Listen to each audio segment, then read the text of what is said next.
jotenda jopuonje nikech ok gitetea ne jopuonje e yo maber.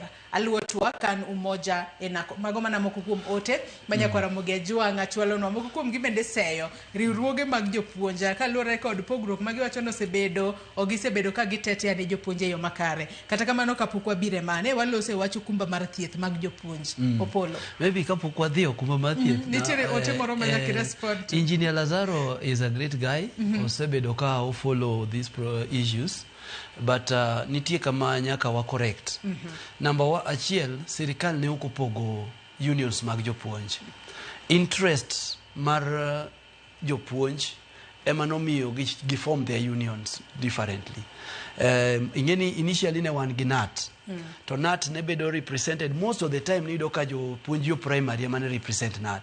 Koro yudo ka cases mag secondary jopuonj secondary niga gi disciplinary process. To disciplinary process mar secondary school ne ok chal gi disciplinary process mar primary. And then through intimidation, you ka samoro japuonj en primary tene mo represent NAT, idwa dhir principal ma is a degree holder to represent jopuonj secondary, kidhi wuok kode automatically you ka fear osebedo be. So the challenges mane jopuonj secondary kale ema nomiyo jopuonj secondary oneno ni no, let us form a union that can now spearhead our interest. Emane KUPPET obedo form. Onge gimoro ma ji osiko keto ka propaganda ni KUPPET nobedo form nikech Sirkal ne dwa pogo jopuonj. Man is just a propaganda to raise people's emotion.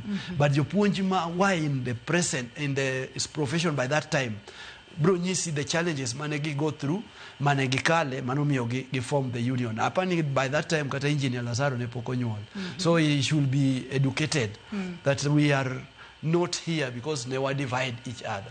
But at the same time, there are a lot of issues mag unions ose fight ne jopuonj. A lot. Kikao chakre 2011 kakori isomo history mar jopuonj.